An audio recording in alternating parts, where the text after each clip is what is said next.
Seguimos en un día que va a ser electrizante, probablemente, si no acabamos en las Cortes como en Corea del Sur, que hay diputados que saltan, sí, no sé, como Óscar Puente de joven, supongo, y aterrizan en la bancada de los enemigos con pies y manos, como el cuadrumano votante, Óscar Zarrías, pero volando, y acaban a puñetazos y cosas así, pues no lo sé lo que pasará. Pero mientras, ya les digo que el tiempo no es que esté cálido, es que hace calor. Y mañana también. Ya pasado mañana empieza a cambiar el tiempo. Viene la Feria Libre, se tiene que notar. Pero hoy, nada, cielos rasos en toda España, 34 de máxima en Madrid, 37 de máxima nacional en Córdoba, Sevilla y Badajoz, que es el triángulo del calor duradero, y la mínima, pues una mínima...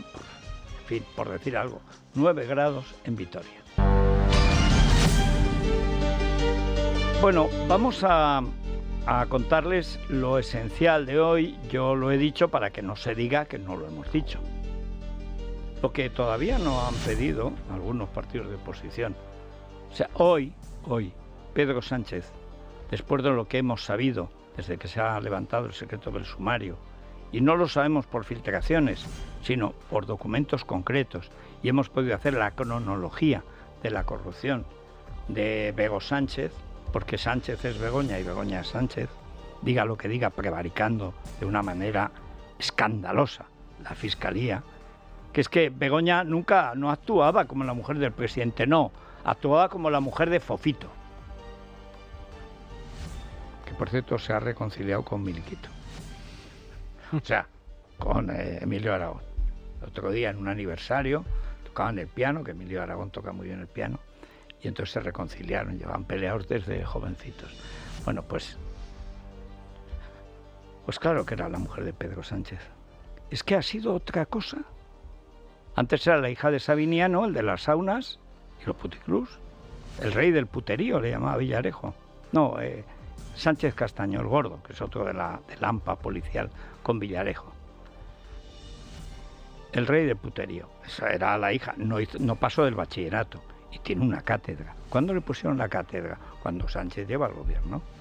¿Cuándo empieza a financiar la Air Europa a través de Guacalúa, el Africa Center y todos los tinglaos internacionales? Cuando su esposo está en la presidencia del gobierno. ¿Cuándo su esposo rescata Air Europa, que financia todos los tinglados de Begoña? En España, en Londres, en San Petersburgo. Pues desde la presidencia del gobierno, prevaricando que es gerundio. Y no sabía Pedro Sánchez que Begoña era su mujer. Porque ya la Fiscalía solo falta que nos diga que es que Begoña no sabe que está casada con Pedro y Pedro no sabe que está casado con Begoña. Pero la historia de fondo, que vamos a repasarla ahora brevemente, luego nos iremos a la República de los Tontos y los que se pasan de listos, y luego iremos a la tertulia. Y hoy hay sesión de control, no sé lo que va a pasar. Pero hay una cuestión muy de fondo. El mismo día en que recibe las pruebas que incriminan a su mujer, según el juez Peinado, después de que lleva un mes con abogado, porque manteniendo el secreto del sumario, el juez Peinado, preservando los derechos, ¿qué diferencia con la familia Ayuso? Preservando los derechos de Begoña Gómez, señora de Sánchez, lo que hace es mantener el secreto de verdad, lo mantiene el juez, pero como la va a imputar, le dice que le vendría bien un abogado. Entonces ponen a Camacho, que era la mano derecha de Rubalcaba, cuando el caso Faisán, que es uno de los mayores escándalos de corrupción del Ministerio del Interior. Claro, que para el mayor caso de corrupción de la presidencia del gobierno es un abogado adecuado. Y el mismo día en que a las 3 y pico de la tarde, y contesta el 4, el mismo día en que ya el abogado recibe todas las pruebas por escrito que incriminan a Begoña, son las 4 de la tarde, a las 7 Sánchez se declara profundamente enamorado, lanza, en fin, esa carta a la ciudadanía, que no sabemos si era un mensaje en una botella o qué, Durante 5 días nos toma el pelo absolutamente a todos, cuando él sabía perfectamente desde un mes y medio antes que su mujer estaba imputada en 2 casos de corrupción. Mintió como un bellaco, nos tomó por imbéciles, engañó a su gobierno, engañó a su partido, utilizó al rey, utilizó hasta el servicio de la Moncloa. Recordarán ustedes que era una mañana de lunes, cuando las apuestas se va, no se va, todo el mundo no consigue reunir más que a 10.000 personas en Ferraz. Porque nadie, quédate, quédate, pero como la gente ya no sabía si se iba, tampoco había mucho entusiasmo. Ya empezaban a colocarse. El artista antes conocido como Pedro J. daba por hecho y dijo que tenía naturalmente que irse. Lleva desde entonces haciendo movimientos de ahogado. No falte la publicidad. Pero él lo sabía y sabía que se iba a quedar. Y se le escapó en televisión, porque ya no se corta un pelo o ya no se controla, que era mentira. Era un miércoles, creo, cuando el tío dice que va a tomarse 5 días porque no vale la pena. Mejor dicho, no sabe si vale la pena. Pero luego se le escapó. No, si yo no pensaba irme. Y además Begoña me dijo que me quedara. Escape en televisión. Igual que ayer se le escapó a Patxi López, la presidenta del gobierno. Pues que contaba ayer Luca Constantini en lo de ITER. Es que contaba que es que la llaman así, la presidenta. O sea, no la señora, no Begoña Gómez, la distinguida profesional, la presidenta del gobierno. A las 4 el abogado recibe todas las pruebas contra Begoña. A las 7 se declara a Sánchez profundamente enamorado y dice que está sometido a una tempestad de fango, que esto es terrible. Pero esa mañana se le escapa ante Rufián, que no es el Rufián, es el mamporrero barato que tiene ahora la Moncloa, que para eso ha quedado Rufián. Bueno, nunca fue mucho más. Y dice que a pesar de que es una jornada terrible, nadie sabía por qué, a pesar de lo que ha sabido hoy, nadie sabía que había sabido, porque todo esto lo han ocultado mes y medio. Sigo confiando en la justicia. Supongo que la justicia se refiere a la Fiscalía, que dice que Begoña actúa, pero no como la mujer del presidente. No, ya. Como la mujer de Barrabás. O de Barrabés. ¿Por qué se levanta el secreto del sumario? Bueno, pues porque Marlascuco, o sea, el AUCO de Marlaska, filtra al país un informe preliminar de la investigación sobre Begoña, donde queda clara la corrupción en el caso Barrabés y dice que faltan datos sobre el Europa.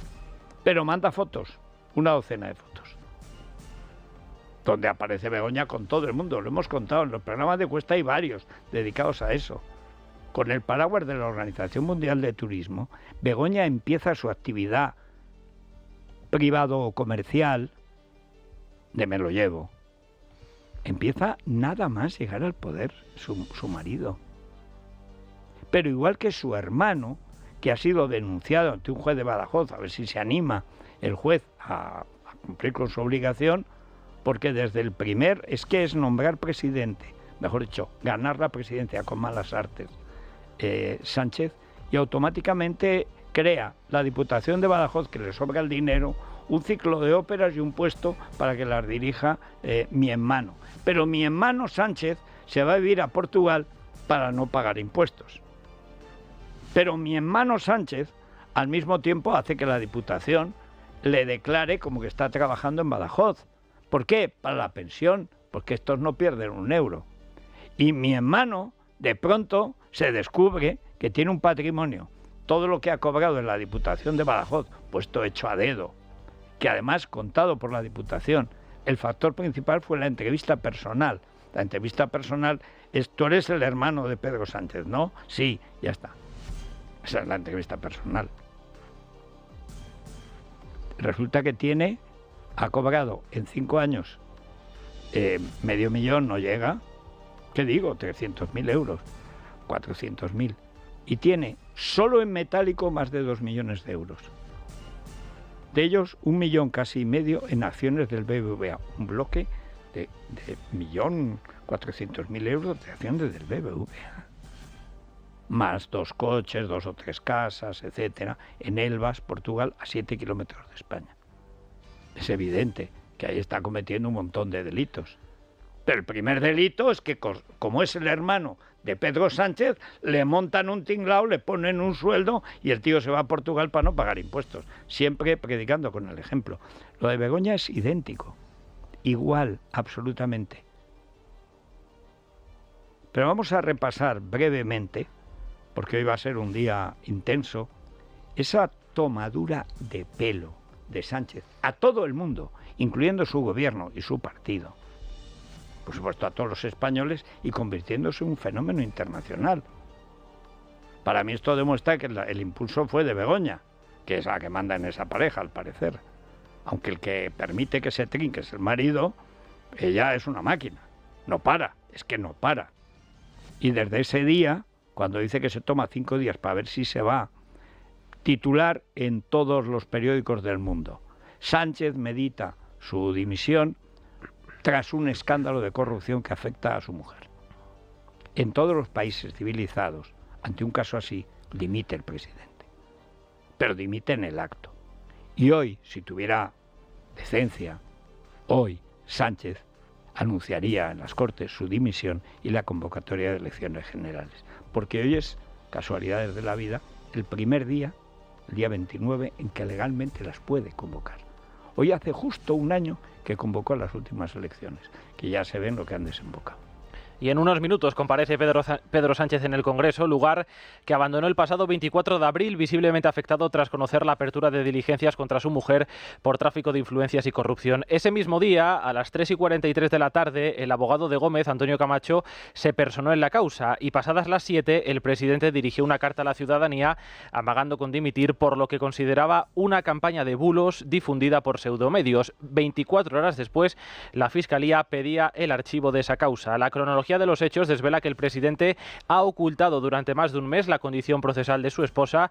El sumario no es concluyente sobre el rescate de Europa, sí en las adjudicaciones a Barrabés. Además, correos incautados por la UCO comprometen a Ábalos y a varios altos cargos de Hacienda y Transportes que tienen sospechas sobre las adjudicaciones. Después de esto, nos vamos a gestionar el cártel de Cali, llegan a decir. Desde el pasado 24 de abril, Sánchez explota esa campaña de victimización y miente a la opinión pública. De que este no es un tema que me afecte a mí personalmente.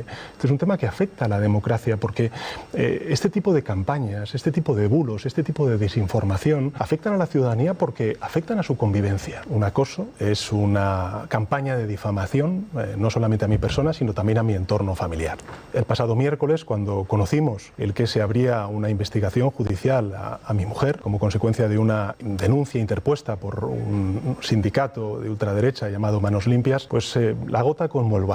Se enteró después de haber publicado la carta en un medio de redes sociales y fue la primera que me dijo que no dimitiera. Pero honestamente le dije a ella, y hoy lo puedo compartir, necesito tomarme unos días para saber exactamente si tengo fuerzas para poder afrontar pues un desafío muy grave, muy complejo, como es el de cómo luchar contra la desinformación, contra los bulos y contra la campaña de difamación que está esparciendo esta maquinaria del fango. Tanto a ella como a mí nos atacan por lo que yo puedo representar. Y esta deslegitimación sistemática la he vivido durante estos últimos 10 años. Hubo una gota que colmó el vaso, que fue precisamente la apertura de diligencias por un bulo a mi esposa, y eso me hizo tener que parar, reflexionar. Después de lo que sucedió ese miércoles, cuando se judicializó un bulo en torno a una persona para mí querida, como es mi esposa, yo necesitaba parar. Insisto, la máquina del fango que tenemos enfrente es extraordinariamente poderosa. Nosotros hemos, en este caso mi mujer, pues evidentemente ha planteado denuncias a medios de comunicación después de exigir la rectificación de determinadas, vamos a decir, que no son informaciones, son pseudoinformaciones claramente falsas y tendenciosas. ¿Usted cree que Begoña Gómez lo ha hecho todo bien? Por supuesto. Es que aquí no hay caso, hay fango. Por tanto, ¿de qué estamos hablando? De un enorme bulo, que lo único que pretende es hacer daño a mi esposa y, por extensión, a mí. Vamos a ver, aquí hay que un juez admite una denuncia por 2 casos de corrupción. Y usted, que no miente más, porque pues que es que ya no es posible mentir más, usted le pone inmediatamente el abogado, la mano derecha de Rubalcaba, un hombre de confianza en los trabajos sucios de Rubalcaba, tan sucio que es el responsable del Faisán. anunciar a la ETA que llega la policía, entonces por un llamado Marlaska, que era juez, a detener al aparato de extorsión de la banda. Y entonces para que no los pillen. Y efectivamente no los pillan porque huyen, gracias al chivatazo de Interior. Ahí estaba Camacho. Pero Camacho llevaba tiempo ya asistiéndola como abogado. Dice que es un bulo. No, no es un bulo, es una imputación. Luego, después, cuando termine la instrucción y eso llega a juicio, puede ser culpable o inocente. Para mí no hay la menor duda que hay algunos que están, en fin, ay, es que no sé si es... ¿Cómo que no es culpable? De tráfico de influencias. Pero ¿cómo no va a ser culpable si hemos pagado 1.100 millones de euros para que su amiguito, el de Guacalúa, el que le monta, el que le paga el Africa Center, el que le paga todos los tinglados, los bureos por el mundo, el del viaje a San Petersburgo, el del viaje a Londres, el del acto en Madrid, Javier Hidalguito, el nene de Air Europa, que es el que está detrás de la financiación de todos los chiringuitos de su señora. Resulta que los rescatan con dinero público, en total por un monto, entre eso y lo de los viajes, de 1.100 millones de euros. ¿Saben cuánto dinero dedicó el gobierno de este hombre profundamente enamorado de sí mismo y de los negocios de su señora? ¿Saben cuánto dinero a empresas golpeadas por la pandemia? 3.200 millones. Más de un tercio fueron para Javier Hidalgo. ¿Y eso no es tráfico de influencias? Pero vamos, prevaricación en el Consejo de Ministros y malversación de fondos públicos, aquí y en Lima. No necesito que venga un juez a decirme si eso no es, porque el juez puede ser corrupto.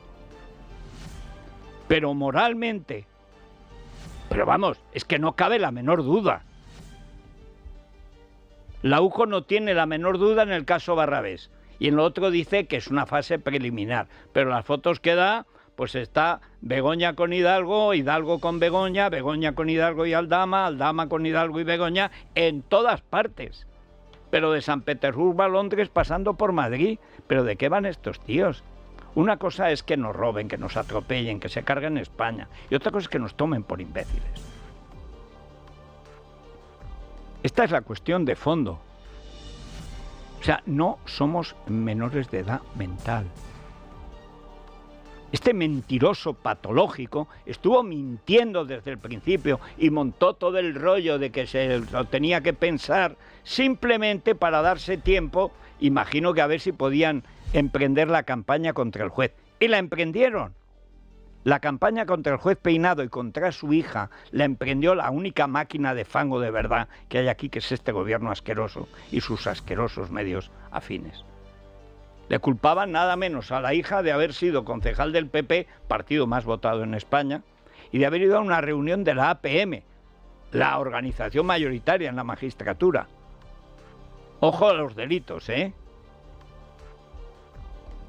Y sale ayer la comisaria jefe, con la de la bandera palestina y tal, debe ser la bandera palestina en Chaurrondo, que es un nombre típicamente árabe, diciendo que cómo sabía Feijóo. Feijóo le preguntó por qué. ¿Por qué era tan abrumador? Era tan abrumadora la campaña contra el juez y su familia, que era evidente que estaban tapando algo. Y supongo que alguien cercano al juez pues empezó a decir que lo que pasa es que estaba imputada. ¿Qué pasa? Que en el membrete, cuando se habla de la investigación, tú no sabes, como han quitado, esto es una cosa de Rajoy, entre otros disparates, como han quitado la diferenciación pública de imputado y testigo, pues no lo sabemos, porque todo es investigación, pero es que antes de investigar, luego de ahí puedes ir a investigada, a imputada, que es el caso de Begoña. Lo era desde un mes antes y lo ocultó. Y dijo que es que habían abierto diligencias. No. La habían imputado y él había designado abogado. Y el abogado tenía todas las pruebas ya, y en el momento en que le llegaron las pruebas, a las 3 horas saca la carta a la ciudadanía, estúpida, tenía que haber añadido, y a los tontos de mi partido.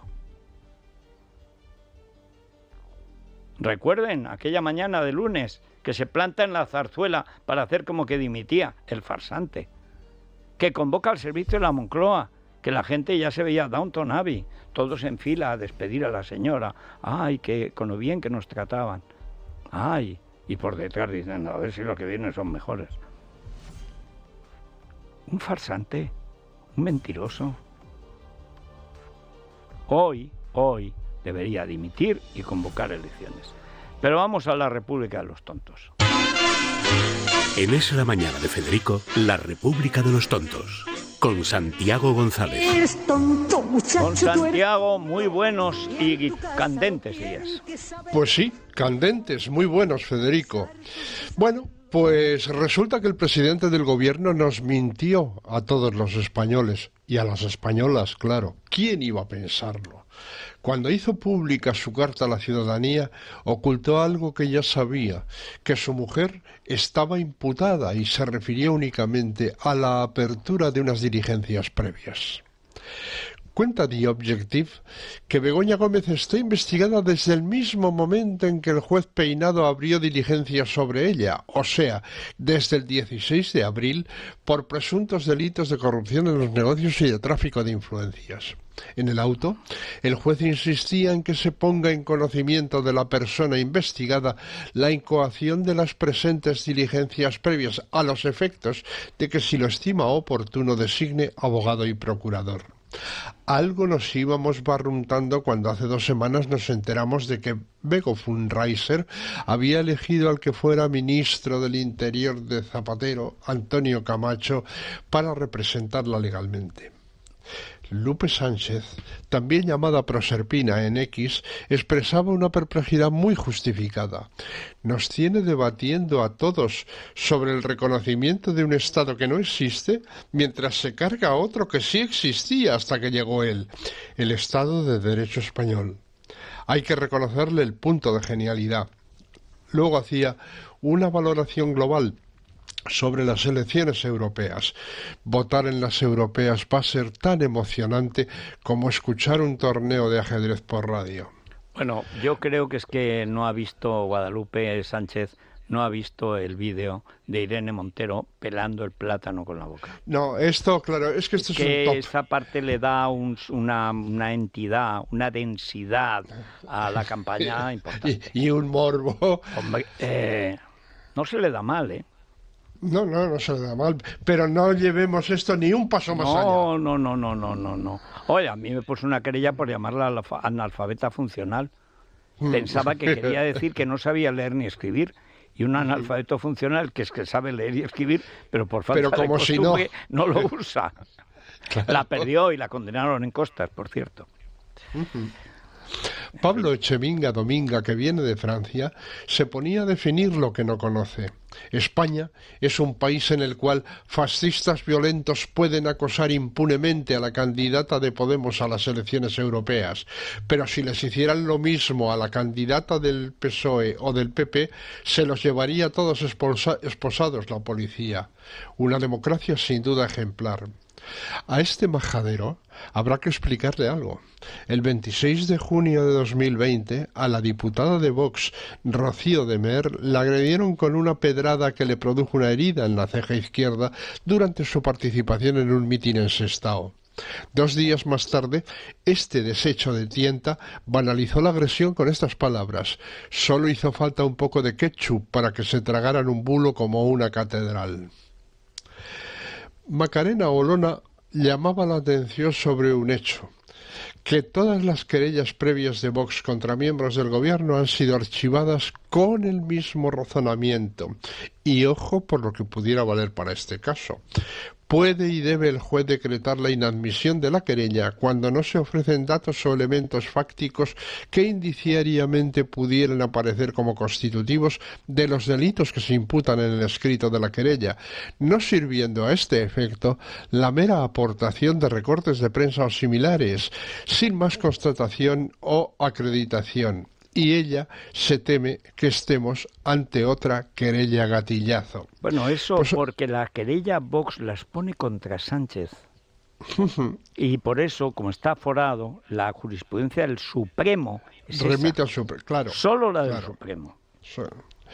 Pues, y además, depende de lo que contengan los recortes de prensa. Claro. Uno lo comprendería si contuvieran una opinión o una relación de hechos escrita por el periodista. Pero no son meros recortes de prensa si contienen una recomendación de que se atienda a la subvención de un empresario y ese empresario resulta ser amigo de la mujer del presidente del gobierno y el recorte tiene la fotocopia de la petición con la firma de la mujer del presidente. Y el gobierno que preside su marido le dé después una millonada a pesar de no gozar de una buena cualificación por méritos propios. Hay que destacar el adecuado proceder del juez Peinado, que ha pedido que le remitan una copia, otro recorte, del DNI de la catedrática ampliado, con el objeto de cotejar la firma de la interesada en el tema. Pero si es que hoy, por ejemplo, digamos, Fernando Lázaro descubre y saca una foto como la sacó de Delphi en Barajas, dejando por mentirosos a esta gentuza, y entonces aparece cualquier político, el que quiera, digamos Óscar Puente, que es el más torpe, pegándole a un niño en la calle. Hombre, pues tú vas y denuncias, y aunque sea un recorte de prensa, porque no estabas allí, pues sí, pero hay que tomarlo en cuenta, sí. Pero sí. En este caso todavía Puente estaría aforado. Si fuera, por ejemplo, un hermano gemelo de Pachi López, que es capaz de tenerlo, el que ayer se le escapó y dijo la presidenta del gobierno. La presidenta del gobierno. Lo dijo, sí, que sí. es que le llaman así. Es que no se le escapó, es que le llaman así. Pues Entonces, eso no rectificó. Eso es que bueno, se sí, hace llamar presidenta. Sí, fue un lapsus, o sea, Pero en realidad sí. la llaman así, pero en el terreno íntimo, o sea, que es un valor convenido que no se puede extravasar de las fronteras de la cuadrilla. Está la cuadrilla muy agitada. Sí, son los nervios. Sí. Bueno, Mario Noya escribía: la agencia EFE me ha mandado una invitación para asistir al foro Estigma menstrual y brecha de género, en el que diferentes expertas reflexionarán sobre la necesidad de normalizar la regla y desmontar falsos mitos y bulos que contribuyen a incrementar la brecha de género en Latinoamérica. Ah, bueno, mientras sea allí, ¿no? Claro. Es que la agencia EFE está ya muy indiada. O sea, está en los pueblos originarios de la parte andina y de la Patagonia. Pues o sea, sí. primero, ¿cómo que bulo? ¿Qué pasa? ¿Que no existe la regla o qué? Es que es una cosa alucinante. Todo es un chiringuito para trincar. Pues sí. Bueno, y finalmente, Federico, una república de los tontos sin Antonio Papell es una república incompleta. Sí. Bueno, es casi una monarquía. Ayer terciaba sobre asuntos de mucho calado intelectual para su incompetencia. Netanyahu yerra al tiro. Quien colaboró con el genocidio del pueblo judío fue el nazismo, emulado por Franco y respaldado militarmente por la División Azul. La España democrática exiliada estuvo con los aliados liberando a los judíos de los campos de concentración. Dice que el nazismo colaboró en el genocidio del pueblo. No, el nazismo fue el inductor y el realizador del genocidio. El que colaboró, y cuando trabajaba para mí lo sabía, fue el gran muftí de Palestina que respaldó a Hitler en esos momentos, cuando estaba ya en la plena guerra mundial, porque eran y son más antisemitas que los cristianos. Bueno, pues es que este hombre, nuestro Papell, es tonto y excava. Quiero decir que además su ignorancia es oceánica, pero siempre se puede remediar. Que lea, por ejemplo, el libro de Arcadi Espada En nombre de Franco, donde se cuenta la vida de Ángel Sanz Briz, embajador de Franco en Hungría durante la Segunda Guerra Mundial. En 1944 salvó la vida de unos 5.200 judíos húngaros, proporcionando pasaportes españoles en un principio a judíos que alegaban origen sefardí, pero pronto extendió la cobertura a cualquier judío perseguido adjudicándole origen sefardí. Se le llamó el Slinder español, aunque él salvó a más judíos que Slinder.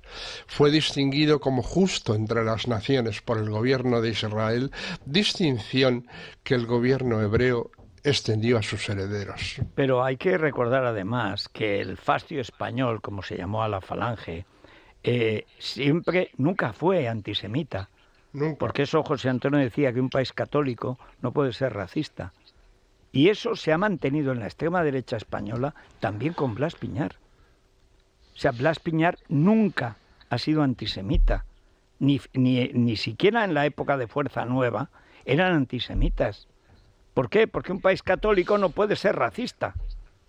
Y ahí está el testamento de Isabel la Católica para atestiguarlo. Eso es la gran diferencia con el país de Lutero y el nuestro. Bueno, pues este tampoco lo entiende o lo ha olvidado porque le conviene, ¿no? En fin. Pero bueno, ¿qué cara se te ha quedado cuando has visto que toda esa farsa de los 5 días de reflexión y luego tal era mentira, que es que le acaban de llegar las pruebas contra su señora? Bueno, es que yo en principio le hago a Sánchez la presunción de la no inocencia. Sí. O sea, tiendo a creer cada vez que abre la boca que es para mentir. Sí. Y luego, en este caso además, es que lo fuimos viendo poco a poco. O sea, al decir los ingredientes, al decir que era un hombre enamorado, al decir que se iba a tomar...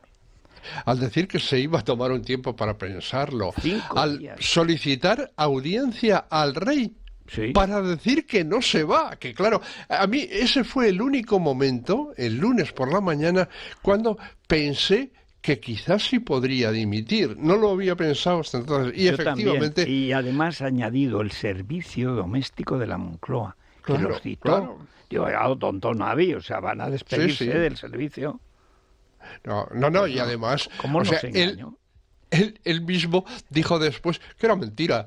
O sea, sí, que él además que ella, había... Begoña, la primera que le dijo el mismo miércoles. Ni se te ocurra. Ni se te ocurra, claro. O sea, tú mueres conmigo. Aquí morirá Sansón con todos los filisteos. Bueno, pues así estamos, y claro, y se entiende mucho mejor, y claro, naturalmente, al saber que había designado abogado... A nada menos que Antonio Camacho, dijimos, bueno, aquí hay tomate, cuate. Siempre tuvo la información y siempre la ocultó. Eso sí, y siempre la ocultó. En fin, pues bueno, vamos a ver cómo está hoy esa comparecencia, sesión de control al gobierno, a ver quién controla al gobierno y a Óscar Puente, porque hoy le soltarán. Hoy a Óscar Puente le sueltan la cadena, o sea, y puede morder, cualquier cosa. En fin, hasta mañana, Santi. Hasta mañana, que será otro día. Si les duele algo, anda que no hay motivo. Y Budol. A esa silla de oficina que parece haber olvidado la forma de tu espalda, ni agua. Ibudol, el primer ibuprofeno bebible en stick pack para aliviar el dolor, también en comprimidos. Medicamentos sin receta para adultos y niños a partir de 12 años. Al dolor, ni agua. Ibudol. Tenía que ser de Kern Pharma. Lee las instrucciones de este medicamento y consulta al farmacéutico. Es la mañana de Federico, con Federico Jiménez Los Santos. Bueno, ¿qué día para los oyentes? Bueno, no podemos decir más, que hay que hablar del tema. Bueno, y el tema no que no había caso, decían. Pues si llega a haber caso, sale la revista El Caso. Mira, resucita Margarita Landi y saca de nuevo El Caso, número 1. Pues, el caso Bego Sánchez. Exacto, porque el caso no es en el entorno del presidente, no, ni de la mujer del presidente, no, es el caso Begoña Gómez y de cómo... De Sánchez. Y queremos preguntar, por supuesto, a los oyentes, además de por esta cuestión, cómo se han sentido ellos al comprobar, si había alguna duda, al saber que el día de la cartita Pedro Sánchez ya sabía había la situación leído jurídica, las pruebas contra su señora. Exacto. Había leído, porque se lo notifican a las 3:40, a las 4, digamos. Y a las 7:09. Y a las 7 ya está la cartita de Marras diciendo que detrás de los políticos hay personas. Que le pregunten a la familia Ayuso las personas que hay. Bueno, ahora lo hemos visto también estos días con la polémica en torno a Irene Montero y a Pablo Iglesias, los scratches, la diferente vara de medir que tienen siempre la izquierda. Cuando ellos era bueno y ahora es malo. Bueno, pues estos dos asuntos, tanto el sentir personal de cada uno de los oyentes al ver que las sospechas eran ciertas. Pero eran mucho más graves. Es que además él sabía que no eran sospechas, que eran certidumbres jurídicas, judiciales. Bueno, de hecho le puso al abogado. Exactamente. Y llevaba con ese abogado un mes. 648 91 92 60. A la tertulia. Es la mañana. Es radio.